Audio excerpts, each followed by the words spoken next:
Mark's rhythmic snoring was the only sound in our darkened bedroom in Delaware. I was enjoying the rare, dreamless sleep of a soldier on leave. Then, the landline screamed like an air raid siren, tearing through the silence at 3 in the morning. The glowing screen displayed an area code that made no sense to my sleepy brain. Buffalo Police Department, New York. My heart skipped a beat and my stomach knotted tight. My muscles seized up, a cold sweat breaking out along my spine, a staff sergeant's reflex. Sleep vanished instantly, replaced by a primal dread. My hand trembled as I lifted the receiver, sensing a disaster incoming. Staff Sergeant Jessa Bryan. The officer's voice was dry, bureaucratic. We have a homeless woman in custody. She doesn't remember her name, but fingerprint analysis confirms a match with a missing persons file. Margaret Denton. I dropped the phone onto the duvet. My eyes fixed on the framed photo of my mother on the dresser. My mother, who had fallen into a ravine and had a funeral organized by my father 10 years ago. Why were the police calling me about a dead woman? What terrible lie was hiding in the dark? I didn't need 30 seconds to switch from sleep to combat mode. It was automatic, drilled into my marrow. I shook Mark's shoulder hard. Mom is alive, you drive, I'll navigate. Mark didn't ask a single unnecessary question. He saw the look in my eyes. The 1,000-yard stare of a soldier who just received intel that a teammate was still trapped behind enemy lines. While he threw on his jeans and went to start the Ford F-150, I grabbed my jacket and unlocked the safe. I slid my handgun into the waistband holster, checking the safety. Outside, the rain was coming down in sheets, hammering against the siding of our house. I took one last look at our warm, safe bedroom, then turned to face the pitch-black night waiting outside. For 10 years, I had lived inside a lie. Tonight, I was going to tear it open. We hit Interstate 95, the highway stretching out like a wet, black ribbon under the headlights. The tires hummed a monotonous rhythm against the asphalt. With trembling fingers, I dialed my father's number. The line rang, and rang, and rang. Finally, the connection clicked. Jessa? His voice was slurred, thick with sleep and irritation. Do you know what time it is? Are you having another one of your PTSD episodes? I swallowed the lump of bile rising in my throat, forcing my voice to remain steady, command-level calm. The Buffalo police just called. They found Mom. She's alive, Dad. The silence on the other end of the line was absolute. It stretched for so long I thought the call had dropped. I waited for a gasp, a sob, a question, anything human. Then he laughed. It was a short, sharp bark of amusement, cold enough to freeze the marrow in my bones. You are insane, Lewis Denton said, his voice dripping with contempt. Your mother is a dried-up corpse at the bottom of a ravine. She has been dead for 10 years. Do not bring your drama and your hallucinations to my doorstep. I am hanging up. The dial tone buzzed in my ear like a knife twisting in a wound. No hope, no shock, no questions about his wife. Just a ruthless, icy denial. He didn't care if it was true. To him, she was gone. And he wanted her to stay that way. We reached the Buffalo Police Precinct just as the sky was turning a bruised purple. The station smelled of stale coffee, wet wool, and cold cigarette smoke. The desk sergeant, a man with tired eyes, pointed toward the holding area with a bored expression. I stood behind the one-way glass, my breath fogging the surface. And then I saw her. It wasn't the beautiful, elegant Margaret Denton from my memories, the woman who hosted garden parties and smelled of lavender. The creature on the other side of the glass was a skeleton wrapped in skin. She was huddled in the corner of the metal bench, her hair matted into thick, gray clumps. She wore an oversized, filth-stained coat that looked like it had been pulled from a dumpster. She was muttering to herself, her eyes darting around the empty room at invisible demons. My heart shattered into 1,000 jagged pieces. This was the woman who taught me how to tie my combat boots. This was the woman who sang me to sleep when I was afraid of the thunder. Now she was a discard pile. Society had thrown her away like trash. I pushed through the door. The smell hit me instantly. urine, unwashed skin, and decay. But I didn't flinch. I walked over and knelt on the dirty linoleum floor in front of her. "Mom," I whispered, my voice cracking. "It's Jessa. I'm here to take you home." She didn't look at me. Her eyes were milky and vacant, staring right through my chest as if I were a ghost. But when I reached out and took her hand, a hand that was rough, cracked, and blackened with grime, she didn't pull away. Mark helped me guide her out to the truck. His jaw was set tight, his eyes filled with a deep, sorrowful pity as he looked at her. We left Buffalo as the dawn broke, painting the gray sky with streaks of blood orange. The drive back to Delaware took 4 hours. We stopped at a gas station, and Mark bought a cheap cheeseburger. I handed it to her in the back seat. Mom didn't eat it, she devoured it. She tore into the meat and bread with the desperation of a starving animal, crumbs falling all over the pristine leather seats of the truck. I watched her through the rearview mirror, tears streaming silently down my face. Then, I saw it. She stopped halfway through. Her eyes darted left and right, checking for threats. With trembling hands, she wrapped the remaining half of the greasy burger in its foil wrapper and shoved it deep into the pocket of her ragged coat. She patted the pocket, securing it, as if she was terrified someone would come and snatch the food from her mouth. My grip on the door handle tightened until my knuckles turned white. For 10 years, my mother had been fighting for scraps, living like a hunted animal, terrified of starvation. Meanwhile, Louis Denton, my father, had been living in a mansion, driving luxury cars, and sleeping on a mattress stuffed with insurance money. He knew. Deep down, I felt that he knew. The sadness in my chest began to harden. It burned away, replaced by a cold, white-hot fury. It was hotter than the engine of the Ford roaring down the highway. I wasn't just bringing my mother home. I was bringing a reckoning. I had just managed to get Mom cleaned up. She was sitting on the edge of the guest bed, wearing a pair of my old flannel pajamas. She looked small, fragile, but for the first time in hours, she wasn't trembling. The smell of the streets, that distinct mix of old rain and despair, was finally washed away, replaced by the scent of lavender soap. Then, the roar of an engine shattered the peace. I looked out the window. A sleek, silver Mercedes-Benz S-Class pulled into my driveway, looking completely out of place next to my muddy Ford truck. My father, Louis Denton, stepped out. He was wearing a suit that probably cost more than my entire military severance pay. But his face was twisted in a shade of red I usually associated with a stroke. Trailing behind him was Chris, my younger brother. Even from this distance, I could see the lazy, shuffling walk, the telltale sign of a man whose veins were filled with opioids. They didn't bring flowers. They didn't bring tears of relief. They brought a storm. The front door flew open. Louis didn't knock. He barged in as if he still owned me, owned this house, owned the air I breathed. He stopped in the entryway, wrinkling his nose theatrically as if he had just stepped into a sewage plant. "Where?" Louis barked, not even bothering to look me in the eye.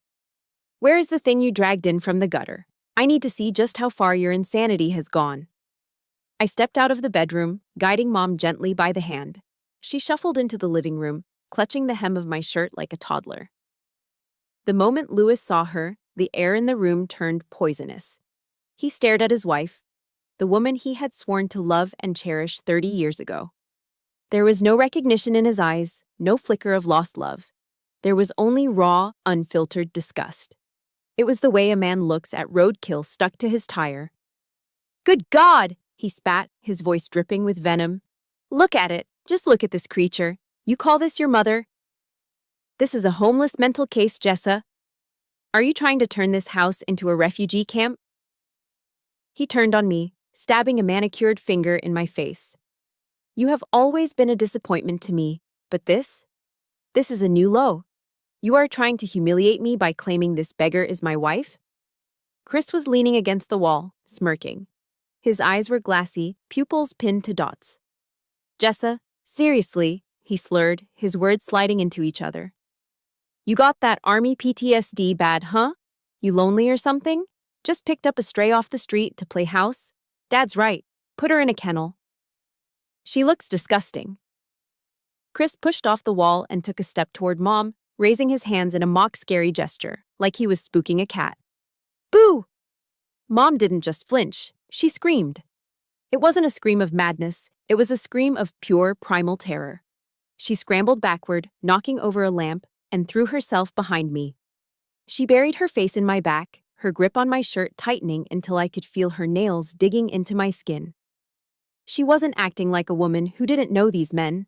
She was acting like a victim who recognized her tormentors. Something inside me snapped. The sadness evaporated, replaced by the cold, tactical rage I had honed in the desert. I walked over to the side table where I had placed my holster. I pulled out my Glock 19. I didn't aim it, I wasn't going to prison today. But I slammed it down onto the glass coffee table with enough force to make the entire room jump. Clack! The heavy sound of polymer and steel hitting glass silenced Chris's laugh instantly. Lewis took a step back, his eyes widening. Shut up, I commanded. My voice wasn't loud, but it had the steel edge of a staff sergeant addressing a subordinate. This is my house, this is my mother, and you two are breaching my security perimeter. I stepped forward, closing the distance between me and my father until I could smell his expensive cologne masking the scent of his rot. You don't have to claim her, I said, staring dead into his eyes. But if you ever call her it, or creature, or trash again, I will forget that we share DNA. Do you understand me? Get out of my house. Now. Lewis turned pale. For the first time, he saw that his daughter wasn't the little girl he could bully anymore. He straightened his jacket, trying to regain his composure, but his hands were shaking. You will regret this, he hissed, turning his back on us. You are dead to me. As the Mercedes roared away, leaving us in silence, I looked at my mother, still shivering in the corner. I remembered a verse she used to read to me from the Bible, 1 Timothy, chapter 5, verse 8. But if any provide not for his own, and specially for those of his own house, he has denied the faith, and is worse than an infidel. My father went to church every Sunday. But he was the infidel. And I was the only soldier left to guard the gate. If you felt that anger burn in your chest when he called her it, if you would stand between a monster and your mother just like Jessa did, hit that like button right now. Let me know in the comments below. Type, I stand with Jessa, if you are ready to see her fight back. The next morning, the enemy changed tactics. They didn't come with a battering ram. They came with a clipboard. Lewis returned at 9 o'clock sharp. This time, he wasn't yelling.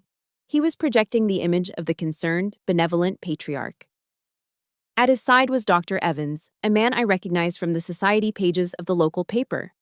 He was obese, sweating in a linen suit, the kind of doctor who spent more time driving a golf cart at the country club than holding a stethoscope. I'm just worried about her, Jessa, Lewis said, his voice dripping with a sickly sweetness that made my skin crawl. Dr. Evans here is a specialist. He just wants to take a look. I stood in the doorway, my hand hovering near my waistband, but I stepped aside. 5 minutes, I said. It was a farce. Evans didn't check my mother's vitals. He didn't ask her about the gap in her memory or the scars on her hands. He stood 3 feet away from her, wrinkled his nose at her worn-out clothes, and scribbled on his pad.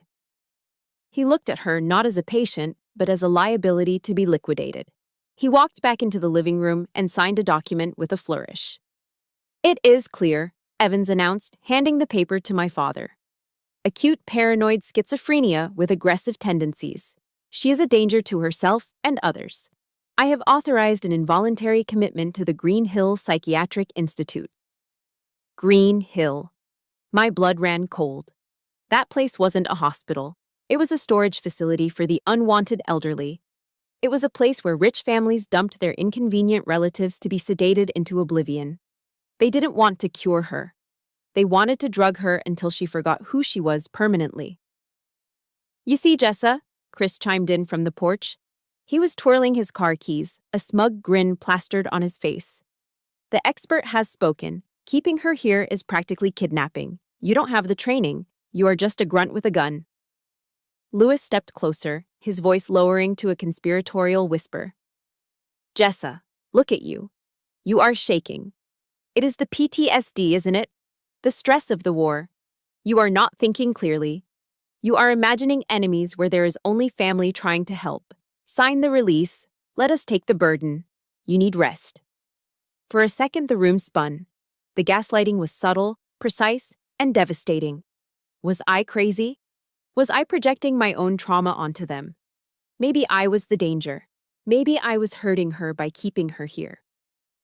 Their words were like invisible ropes, wrapping around my mind, squeezing out my confidence. Then, I looked at Mom. She was watching Louis with sheer terror. I snatched the paper from Louis's hand and ripped it in half. Then, I ripped it again. "Get out," I said. My voice was low, devoid of emotion. "If you or your hired quack step foot on my property again, I will call the state medical board and report Evans for malpractice. And Louis, if you try to take her, you will have to go through me." Louis's mask slipped, revealing the predator underneath. He didn't say a word. He just turned and left. As soon as the Mercedes disappeared, I went to work. This was no longer a domestic dispute, it was a siege. I turned my home into a forward operating base. Mark helped me install wireless security cameras at every entry point. I nailed the ground floor windows shut. I placed a loaded Glock, safety on, in a quick access safe in the living room, the kitchen, and the bedroom. That night, I sat in the dark living room, watching the camera feed on my tablet. Across the street, tucked into the shadows of a large oak tree, sat a black sedan. Its lights were off, but the exhaust pipe was puffing white smoke into the cold air. They were watching us, waiting for a mistake. At 2 a.m, the landline rang. I picked it up, saying nothing. The line crackled with heavy, wet breathing. "Let her go, if you want to live," a voice rasped. It was distorted, likely through a handkerchief. But I recognized the cadence. It was the choppy, slurring rhythm of my brother, Chris, when he was high on OxyContin. "Go to hell, Chris," I said and slammed the phone down. I walked into the guest room to check on Mom. She was tossing and turning, caught in a violent nightmare. Her hands were clawing at the air, fighting off an invisible attacker. "No," she moaned, her voice thick with panic. Don't push me." I froze. "Louis, please." She sobbed in her sleep, her body jerking as if she were falling. "Don't push me." A chill that had nothing to do with the winter air raced down my spine. My mother didn't slip into that ravine 10 years ago. She didn't fall. She was pushed. And the man who pushed her was sitting in a mansion 5 miles away, waiting for the chance to finish the job. We weren't safe here. The house wasn't a fortress anymore. It was a trap. We had to move. I could not sit there and wait to die. The house, once my sanctuary, had transformed into a cage, and the predators were circling outside, waiting for the lights to go out. I made a command decision. I was going to move Mom to the Veteran Affairs Hospital across state lines. The VA system had its problems, but it was federal territory. My father's money could buy private doctors like Evans, and it could probably bribe local cops. But it held no sway over federal employees and military doctors. I had old squad mates working in administration there. They would protect us. I went outside to prep the extraction. The rain had returned, a cold, miserable drizzle that turned the driveway into a slick of mud and oil. I did a rapid walk around of the Ford F-150. I checked the tires, the mirrors, and the fuel cap. Everything looked normal. I didn't crawl underneath. The mud was deep, and the urgency in my gut was screaming at me to move. I went back inside and gently guided Mom toward the door. She was clutching a ragged, one-eyed cloth doll she must have found in a dumpster years ago. "We are going on a picnic, Mom," I lied, keeping my voice soft and cheerful. "Just a little road trip." She smiled, a vacuous, childlike expression that broke my heart, and hugged the doll tighter. "Picnic," she whispered. I buckled her into the passenger seat, double-checking the strap. As I climbed into the driver's side and turned the key, the V8 engine roared to life. It sounded strong. It sounded safe. I didn't know that death was already hitching a ride, tucked silently within the steel underbelly of my truck. We hit Route 1, heading south. The road here was treacherous. A winding two-lane blacktop that hugged the coastline with a jagged rock face on one side and a steep drop into the churning ocean on the other. As we crested a steep hill, gravity took over. The heavy truck began to pick up speed. 50 miles per hour. 55. The momentum built like a freight train. I saw a sharp hairpin turn coming up, a curve known locally as dead man's elbow. I lifted my foot off the gas and pressed down on the brake pedal, expecting the firm, reassuring resistance of the hydraulics. My foot went all the way to the floor. There was no resistance, no friction, just a sickening, empty thud as the pedal hit the mat. My heart hammered against my ribs, but my brain instantly snapped into combat focus. The world slowed down. The panic was there, but I locked it in a box. Pump the brakes, I thought. I pumped the pedal furiously. Nothing. The truck was a 2-ton missile now, accelerating to 70 miles per hour. Jessa, too fast. Mom whimpered, clutching the dashboard. I reached for the emergency brake lever and yanked it up with both hands. It offered no resistance. It pulled up loose and limp. The cable snapped. We were doing 75 miles per hour, and the curve was 5 seconds away. I scanned the terrain. My options were a death sentence. To the left, oncoming traffic, a line of heavy 18-wheelers. Head-on collision meant instant death. Straight ahead, the guardrail and a 300-foot drop into the Atlantic. Survival probability? 0. To the right, the cliff face was jagged granite. Hitting it at this speed would crumple the truck like a soda can, crushing the passenger side, crushing Mom. Then, I saw it. About 50 yards before the turn, there was a dense thicket of overgrown briars and young saplings lining a shallow ditch. It wasn't soft, but it was the only thing that might absorb the kinetic energy without killing us. Mom, head down, I screamed, my voice tearing at my throat. Grab your knees. Brace, brace. She didn't ask why. Instinct took over, and she curled into a ball. I gripped the steering wheel until my leather gloves creaked. I waited until the last possible second, gritted my teeth, and yanked the wheel hard to the right. The truck left the pavement. For a split second, we were airborne. Then, chaos. Crash! The sound was deafening, metal screaming as it was torn apart, glass shattering into a million diamonds, branches whipping against the chassis like gunshots. The truck plowed through the brush, the saplings snapping and slowing us down, but the force was still violent. I was thrown forward against the seatbelt, the strap biting into my chest like a wire. Then, the world turned white. The airbag deployed with the force of a boxer's punch, slamming into my face. Darkness took me. I woke up coughing. The air inside the cabin was thick with the acrid chemical smell of gunpowder from the deployed airbags and the stench of leaking gasoline. My head throbbed with a blinding pain, and warm blood was trickling into my left eye. I blinked, trying to clear my vision. Mom, I rasped. I looked to the passenger seat. The side window was shattered. Mom was slumped forward, unconscious. Her head had struck the side pillar.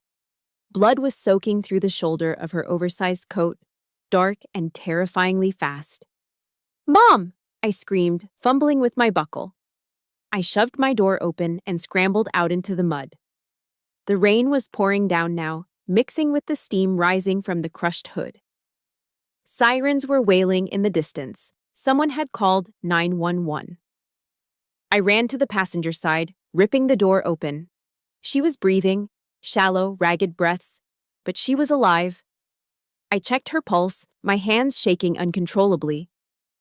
As I stepped back to give the paramedics room, who were just pulling up, I looked at the wreckage of my truck. The front axle was snapped. The wheel well was torn open, exposing the undercarriage. Something caught my eye. Dangling from the severed brake line, caught on a jagged piece of metal near the wheel hub, was a scrap of fabric. I leaned in closer, ignoring the dizziness. It was a piece of blue fleece. My breath hitched in my throat. I knew this fabric. I knew this color. It was cheap, synthetic fleece, the exact same material of the blue hoodie Chris had been wearing yesterday when he came to my house. The brake line hadn't burst from age. It had been cut, cleanly. And in his drug-addled haste, Or perhaps his sheer incompetence, my brother had snagged his sleeve on the jagged metal of the undercarriage, ripping a piece off. I stared at the blue scrap fluttering in the rain. This wasn't an accident. This wasn't a mechanical failure. This was an assassination attempt. My own brother, my flesh and blood, had crawled under my truck in the middle of the night.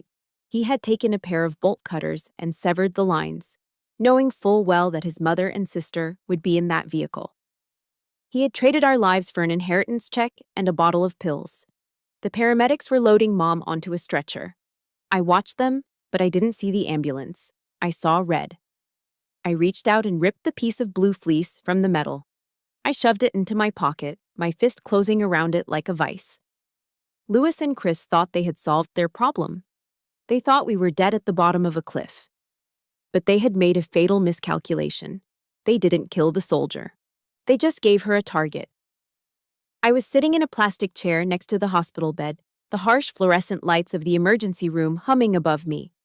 My head was wrapped in thick white gauze, throbbing in time with my heartbeat. Mark was standing beside me, his hand resting firmly on my shoulder, a silent anchor in the storm.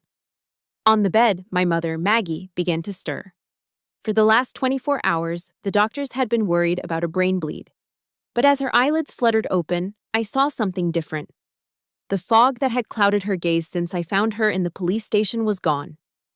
The vacant, animalistic stare of the homeless woman was replaced by a look of sharp, terrifying clarity. The crash hadn't killed her. Instead, the violent impact seemed to have shattered the mental dam that had been blocking her memories for a decade. She looked around the room, her eyes darting from the IV drip to Mark, and finally, they landed on me. Her lip trembled. "Jessa," she whispered. Her voice was weak, but it was hers. It was the voice that used to read me bedtime stories, not the mumbling of a stranger. "My daughter." I broke down. I leaned forward and buried my face in the sheets, sobbing. "I'm here, Mom. I've got you." But she didn't hug me back. She pushed me away gently, her grip surprisingly strong. She wasn't looking at me with love anymore. She was looking past me, staring at a ghost in the corner of the room. "He was there, Jessa," she rasped, her eyes widening with a horror that chilled the room. "He didn't slip. He didn't try to save me. He pushed me." I froze. The tears stopped instantly, replaced by a cold dread. "Who, Mom? Who pushed you?" "Louis," she said, spitting the name out like poison. She took a shaky breath and began to speak, transporting us back 10 years to Blackbird Gorge. "His construction company was drowning in debt," she said, tears sliding down her gaunt, hollow cheeks. "He owed $5 million to the banks. He told me we needed a getaway, a hike to reconnect. He took me to the edge of the gorge to take a picture. I could see it in my mind, the scenic overlook, the drop, the isolation. He stood behind me," she continued, her voice trembling. I felt his breath on my ear. He whispered, "I am sorry, Maggie, but I need the insurance money more than I need you." And then he shoved me. My stomach turned. I gripped the bed rail until my knuckles turned white. "I didn't fall all the way," Mom said, her eyes squeezing shut as she relived the moment. "I caught a pine root jutting out from the cliff face. I was dangling there, 300 feet up. I looked up at him. I screamed, 'Louis, help me, save me.'" She opened her eyes and they were filled with an ancient, burning pain.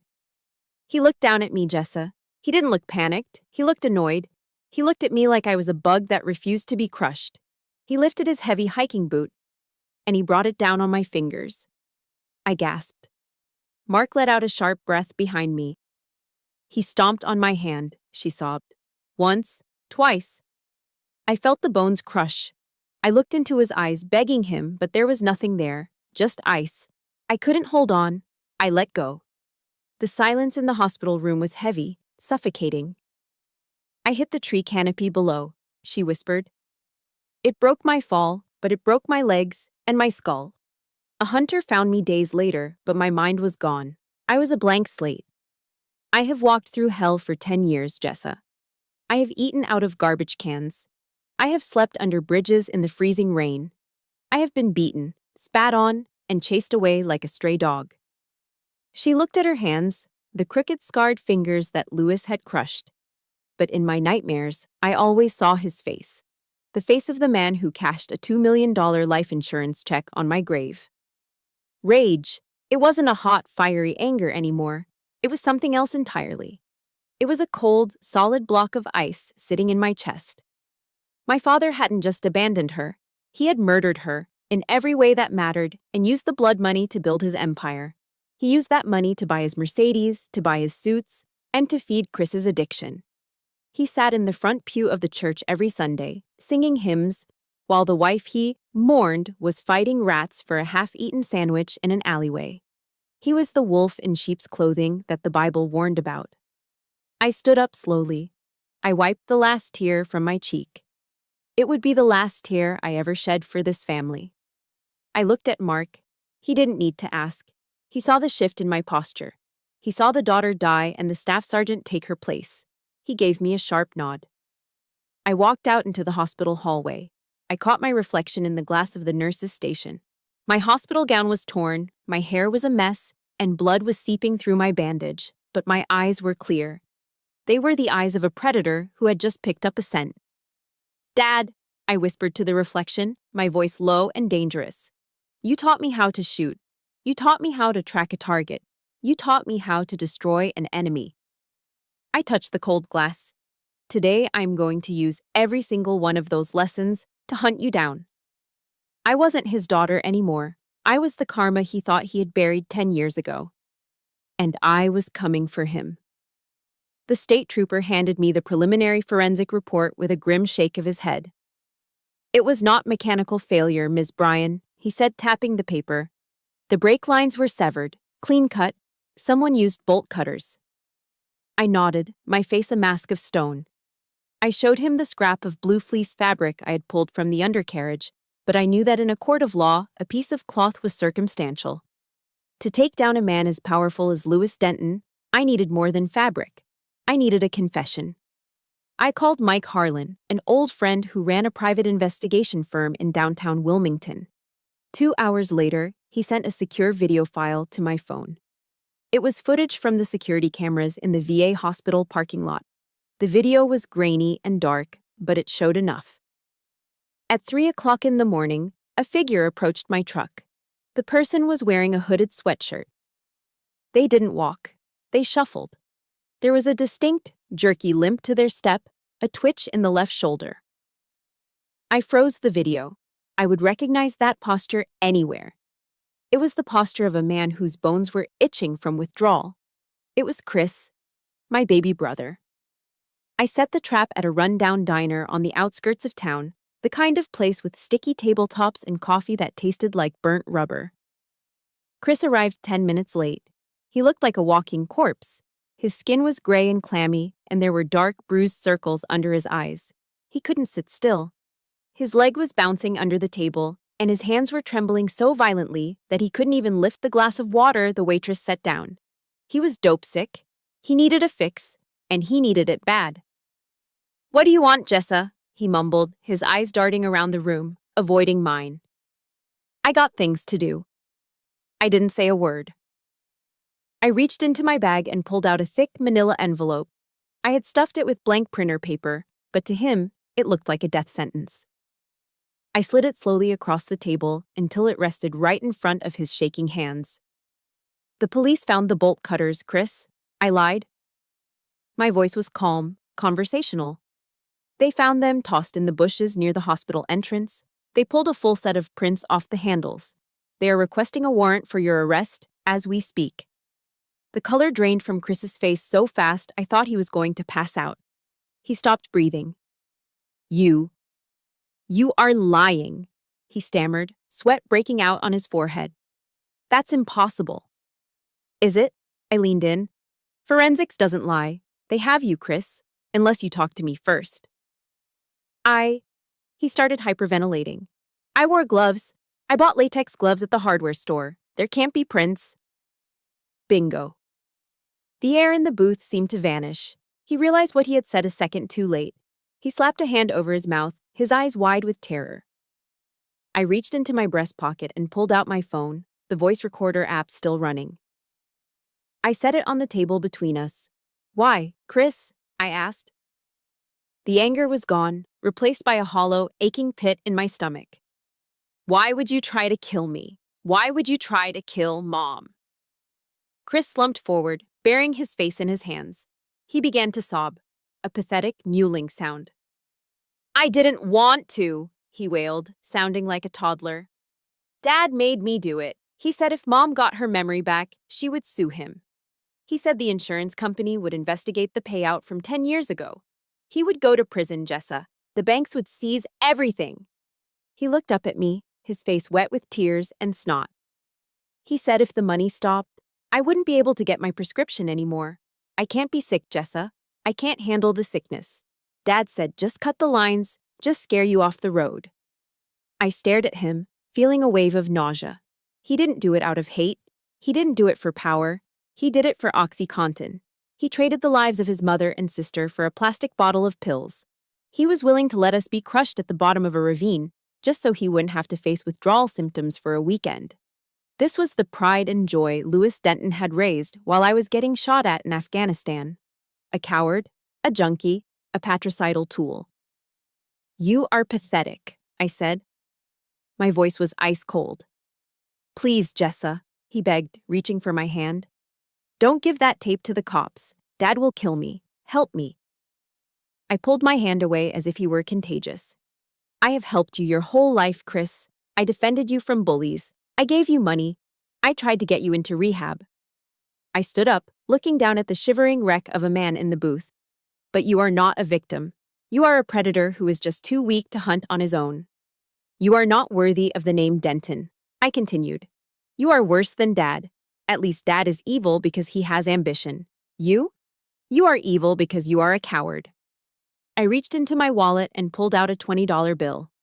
I crumpled it up and threw it onto the table. It landed in the puddle of condensation from his water glass. Get yourself a coffee, I said. And prepare yourself, little brother. Hell is coming for both you and Dad. I walked out of the diner without looking back, leaving him sobbing over the money. I had the evidence. Now, I needed the main target. If you think Chris deserves to go to prison alongside his father for what he did, hit that like button. Do not let him get away with it. And I want to hear from you in the comments. If you were Jessa, would you have handed that tape over to the police, or would you have dealt with him yourself? Type justice if you support Jessa. I took a deep breath, visualizing the objective. This was no longer a rescue mission. It was a psychological ambush. I needed to lure the enemy out of his fortified position and into the open. I dialed my father's number. When the line connected, I pinched the bridge of my nose hard, forcing tears to well up in my eyes, pitching my voice into a register of broken, exhausted desperation. Dad? I sobbed into the receiver. It's Jessa. The accident. It was too much. What happened? Louis asked. There was no concern in his voice, only a sharp, predatory alertness. The doctors say she has massive internal bleeding, I lied, letting my voice crack. They don't think she is going to make it through the night. She's drifting in and out of consciousness, Dad. She keeps asking for you. She wants to see you one last time before she goes. There was a pause on the other end. 1 second, 2 seconds. Then Louis spoke, and I could hear the suppressed elation vibrating in his throat. Oh, good Lord, poor Maggie, I will come right away. Please, I added, delivering the bait. Bring your lawyer, Mr. Henderson. I can't do this anymore. I want to sign the power of attorney and the inheritance waiver. I just want you to handle everything. I'm done fighting. The hook was set. The line went taut. He thought I had finally broken. He thought he was coming to collect his prize. You are making the right choice, Jessa, he said, his voice silky smooth. I will be there in 30 minutes. We didn't wait at my house. That was too small, too tactical. We went to the mansion. It was the house Louis had built 10 years ago, a sprawling estate of brick and marble that sat on the edge of town like a monument to his ego. Every brick, every chandelier, every manicured hedge was paid for with the $2 million life insurance policy from my mother's death. It was a castle built on blood. I had arranged access through the sheriff, a sturdy man named Miller who had served in the Marines with Mark. He and his deputies were parked down the road, invisible in the tree line, waiting for my signal. Inside, Mark set up 3 micro cameras in the living room, hidden in a bookshelf, a flower vase, and the smoke detector. I sat Mom in the high-backed velvet armchair in the center of the room. I draped a heavy wool blanket over her, concealing her thin frame, making her look frail and fading. She grabbed my wrist, her fingers digging into my skin. "I am afraid, Jessa," she whispered, her eyes darting to the heavy oak doors. I kissed her forehead, smoothing back her gray hair. "Don't be. He thinks he's coming to finish you off. He doesn't know that today, we are the hunters, and he is the prey." At exactly 4 o'clock, the gravel of the driveway crunched under tires. Through the window, I saw the silver Mercedes pull up, followed by a black Lexus. Lewis stepped out, flanked by Chris and Mr. Henderson, his slimy corporate lawyer. Lewis was wearing a black suit. It was a premature mourning outfit. He was dressing for the funeral before the body was even cold. They entered the house with the confidence of conquerors. Lewis strode into the living room, filling the space with his arrogance and the smell of expensive musk. He didn't even look at the woman in the chair. His eyes locked onto the mahogany table where I had laid out the legal documents. "Jessa, sweetheart," Lewis said, putting on a mask of solemn grief that made my stomach churn. "I am so glad you finally came to your senses. It is better this way. God is calling her home." Chris stood by the door, fidgeting, looking everywhere but at Mom. "Mr. Henderson has the papers ready," Lewis continued, gesturing to the lawyer. "Just sign here, transferring full medical and financial guardianship to me. I will handle the arrangements. I will make sure she has the finest funeral money can buy." He reached into his breast pocket and pulled out a gold-plated Mont Blanc pen. He uncapped it with a decisive click and held it out to me. That hand. That was the hand that had pushed her. That was the hand that had signed the insurance claims. Now it was waiting for me to sign away her life. I took the pen. It felt heavy and cold.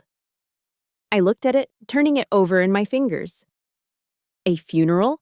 I asked, my voice dropping the act, becoming flat and hard. "Who are you planning to bury this time, Dad? Another empty coffin?" The smile froze on Lewis's face. The room went dead silent. "What are you talking about?" he demanded, his eyes narrowing. I threw the $2,000 pen across the room.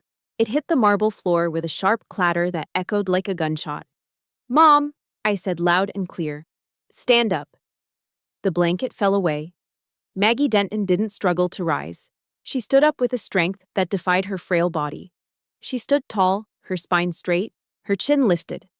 The fear was gone from her eyes, replaced by a decade of concentrated rage.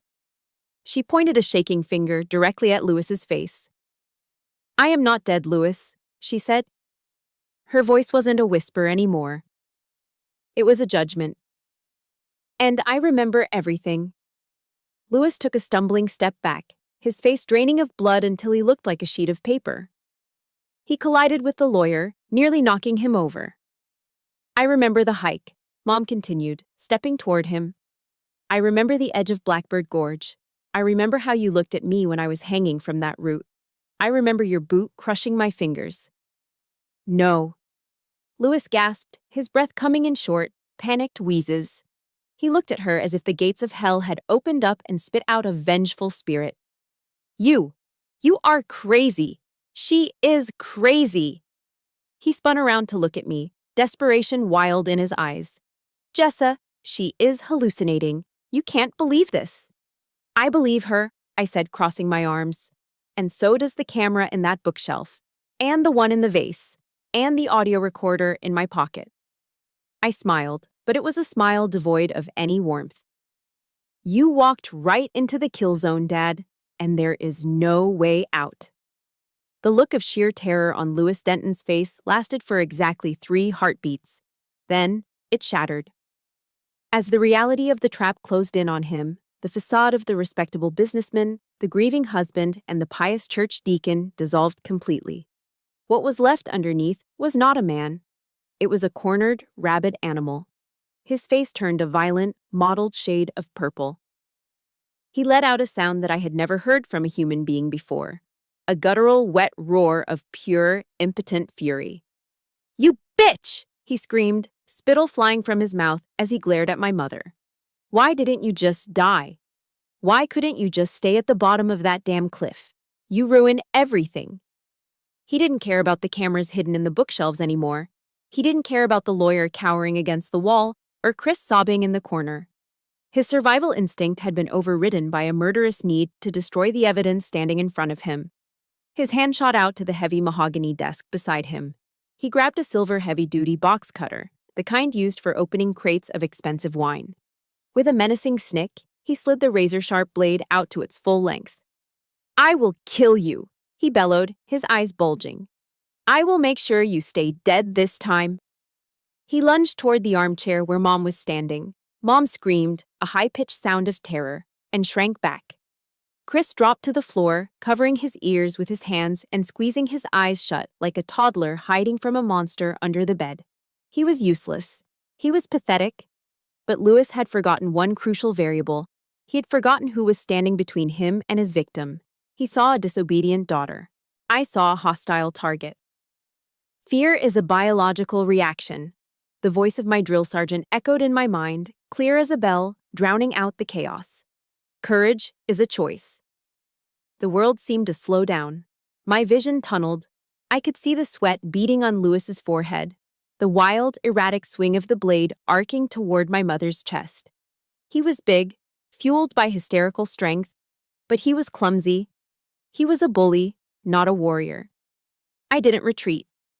I stepped into his guard. As his arm came down in a jagged slash, I executed a rising block.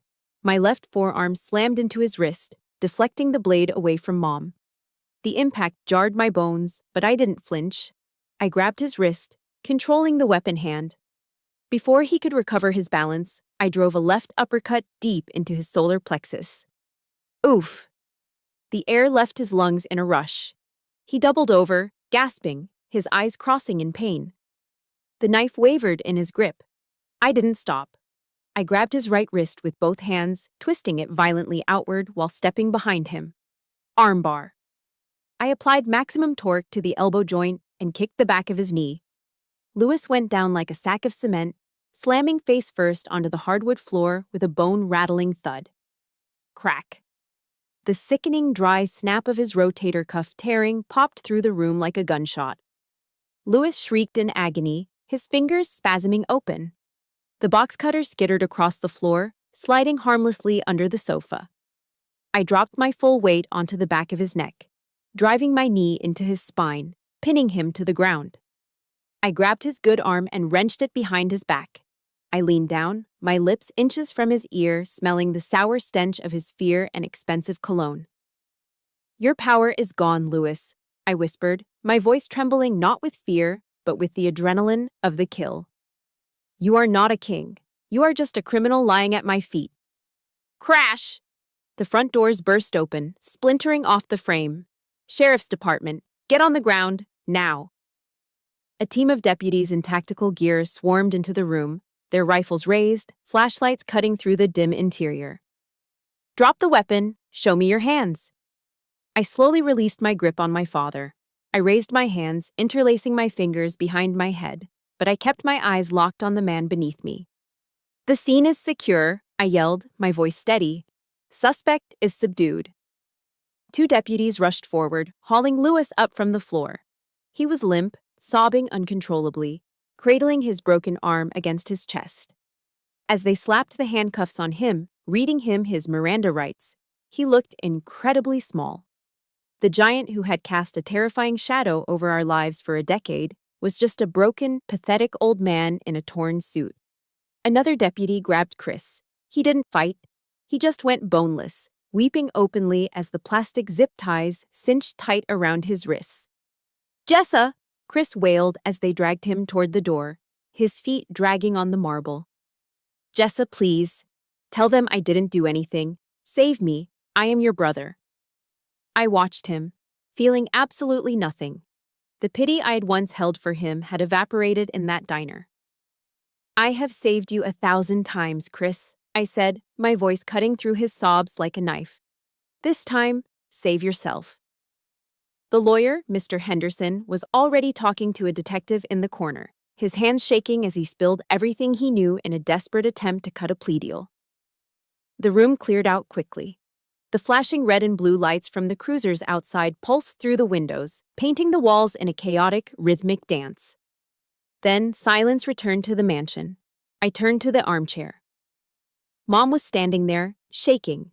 She looked at the empty doorway where her tormentor had just been dragged out, and then she looked at me. She took a hesitant step forward and opened her arms. I walked into them, and she held me. It wasn't the weak, tentative hug of the homeless woman in the police station. It was a mother's hug. Firm, protective, real.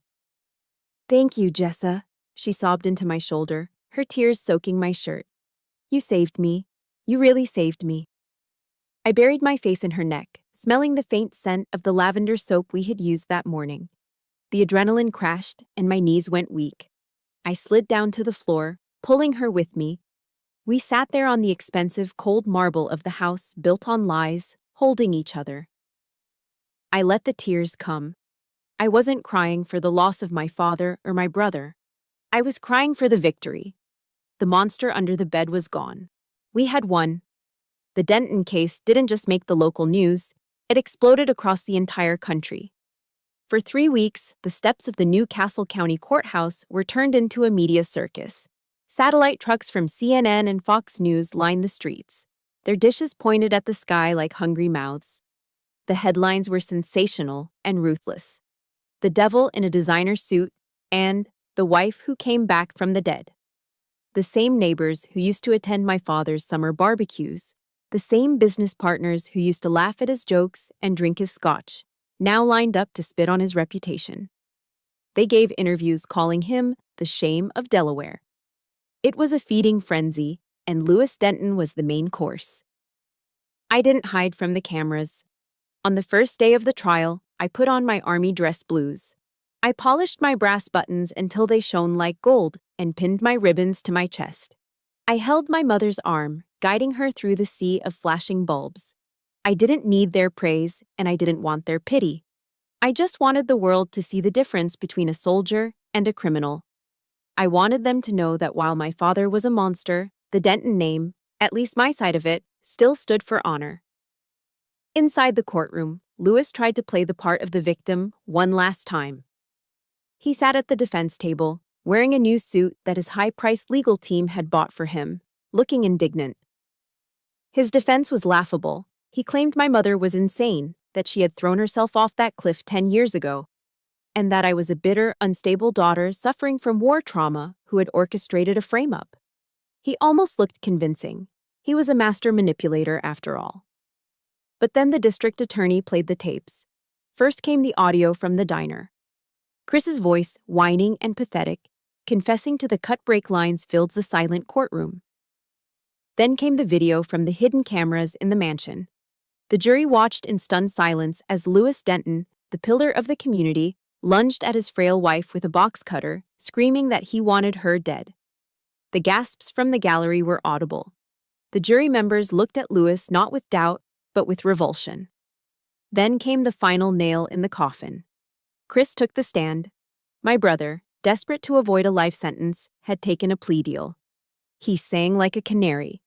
He sat in the witness box, refusing to look at his father, and spilled every dirty secret Lewis had ever kept. He detailed the insurance fraud, the money laundering through the construction company to hide the debts, and the years of domestic abuse that preceded the attempted murder. I watched Lewis's face as Chris spoke. He turned a shade of gray I had never seen before. He realized finally that his money was useless. His son had sold him out, just as he had sold out his family.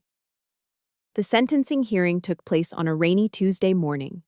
The judge, a stern woman with zero tolerance for theatrics, looked down at my father over her glasses.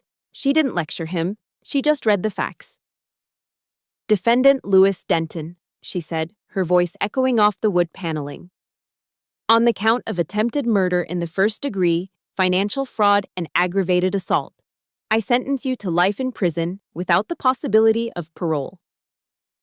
Lewis slumped in his chair. It was over. He would die in a concrete box. Defendant Christopher Denton. The judge continued. For conspiracy to commit murder and reckless endangerment, you are sentenced to 15 years in a state correctional facility. As the bailiffs hauled Lewis up to take him away, he stopped. He turned his head and locked eyes with me. There was no remorse in his gaze, only a deep, burning hatred. He mouthed something, a curse, but no sound came out. I didn't look away. I didn't flinch. I looked him dead in the eye, straightened my spine, and mouthed back 2 words. Goodbye, Dad. It wasn't a wish for his well-being. It was a dismissal. I was exorcising him from my soul. The court battle ended with a final judgment on the assets. Since the wealth Lewis had accumulated was largely based on the fraudulent life insurance payout from my mother's death, the court seized everything. After the banks were paid off and the debts settled, there was about $1.5 million left. The judge awarded every cent of it to Margaret Denton as restitution for pain and suffering. We sat in the lawyer's office afterward. Mr. Henderson's replacement, a court-appointed trustee, slid a check across the desk toward Mom. It is a lot of money, Mrs. Denton, he said. It is enough to buy a nice house, retire comfortably. You deserve this. Mom looked at the check. Her hands, still scarred from where Lewis's boots had crushed them, hovered over the paper. She looked at the zeros. No, she said softly. The lawyer blinked. Excuse me? I don't want it, Mom said, her voice gaining strength. I don't want a single penny of his money. It smells like blood. It smells like the ravine. She pushed the check back. Jessa, tell him. I smiled, taking my mother's hand. We have a plan, I told the lawyer. We liquidated everything. The mansion, the cars, the accounts.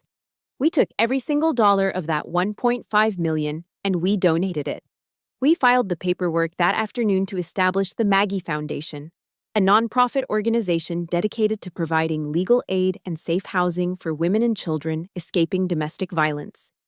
We walked out of that courthouse with absolutely nothing. We had no house, no fortune, and no legacy in the eyes of the bank. But as we stepped out into the rain, breathing the fresh, clean air of freedom, I felt richer than Lewis Denton had ever been in his miserable life. We didn't need his blood money. We had each other, and we had our honor. And that was something he could never buy.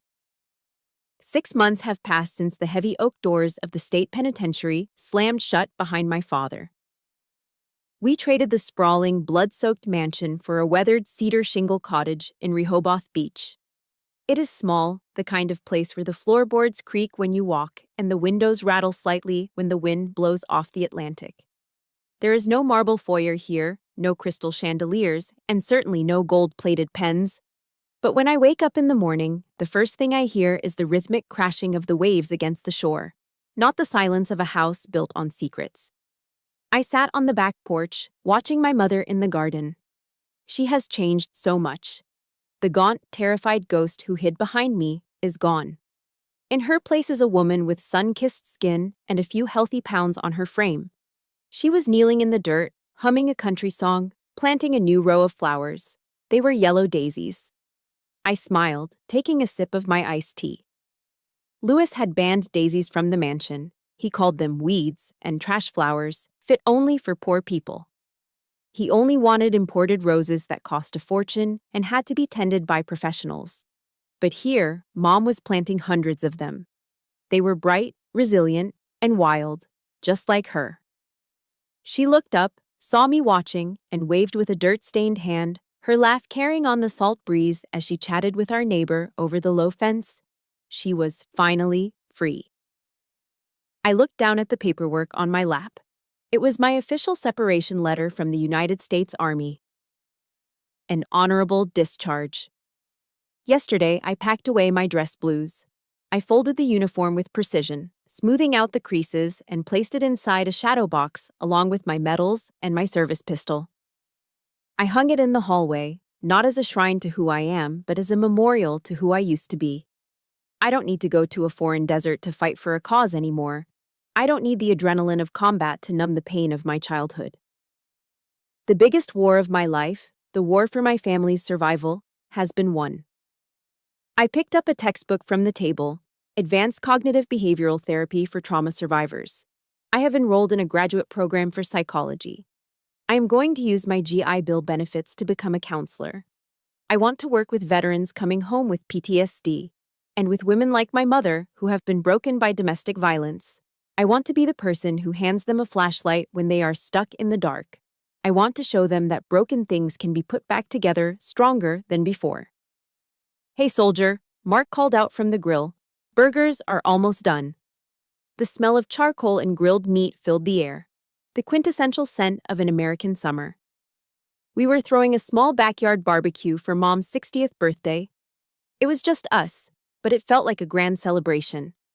I walked over to Mark. He was flipping burgers, wearing a silly apron that said, "Grill Sergeant." He looked happy.